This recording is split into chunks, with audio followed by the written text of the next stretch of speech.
Stefan. I'm here at the Facebook Cube at Move the Dial, and I'm here with Karlyn Percil, a Neuro Leadership Coach. Hi. Thank you so much for coming in, having me.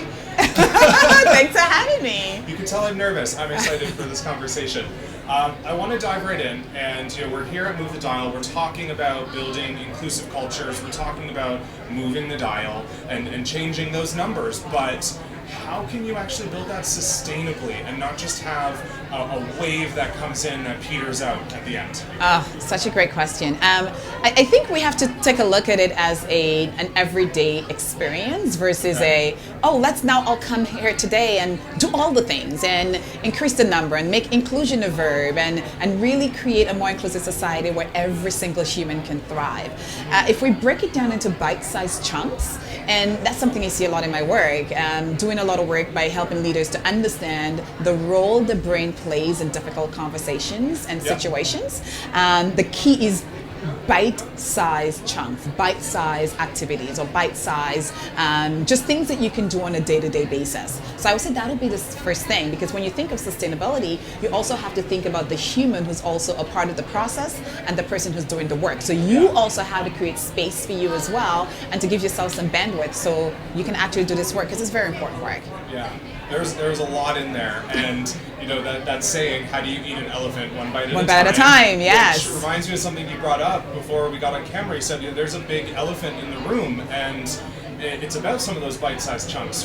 What elephant are you seeing? The biggest elephant right now that I'm seeing, that I just really want everyone to just be aware of it, because I see it all the time as a Black immigrant woman who now lives in Toronto, Canada. I go to conferences. A lot of the talk is around women, like we're at Move the Dial, it's about women in tech and how do we advance all women in tech. And the stats are usually quoted or said or shared from here's the percentage for women. 34% or 10% of women is still, we need to get them in the C-suite and so forth. Yeah. But the big elephant I'm seeing is that when we talk about those numbers and those women, we're talking about white women.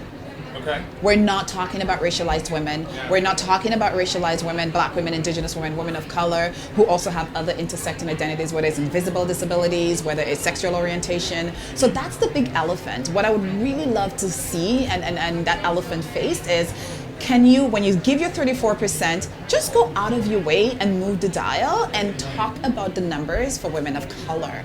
Because we're in the room, and we're already underrepresented in terms of the number in seeing ourselves on stage, seeing ourselves in rooms, because we know that a lot of the women who are in the senior leadership positions or having that ability to hire more people and do all the things, they don't look like us. Yeah. So when you acknowledge the elephant that we are even more and severely underrepresented, it gives me hope, because it tells me that you are also creating a strategy that will address that particular pipeline.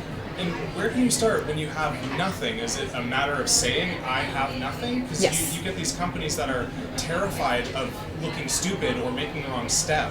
How can they move forward? So here's my 2020 mantra, 2019 going to 2020 mantra for the diversity and inclusion space and the work that we do. Let's mess up together.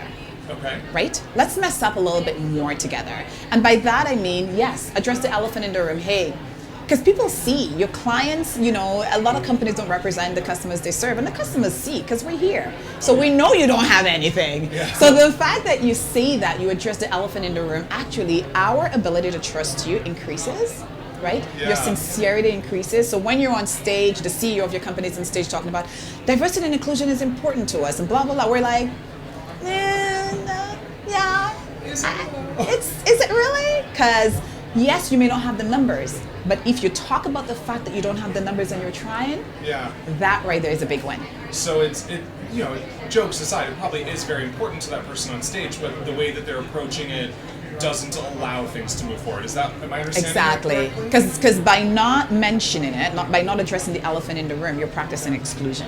Yeah. And as we saw this morning, Microsoft, that great presentation from, was it Rachel? Lindsay Ray, from Lindsay Ray. Yeah. She talked about the impact of exclusion on the brain and on the body. So Okay. imagine what that does. So already the research shows that people of color struggle with microaggression, right? The impact, the emotional tax, the impact of being on guard and being different and not seeing yourself represented. So not being acknowledged, also, it adds to the emotional tax that we already pay. Well, Yeah. thank you so much. Thank and you. for folks watching this, if you want to hear more from Karlyn, she's doing a talk on imposter syndrome here at Move the Dial. So check that out on At the live 3. stream at 3 o'clock Eastern if you're watching live, and then the recordings afterwards. But thank you so much for your time Thanks and for for your having knowledge me. today. Thanks.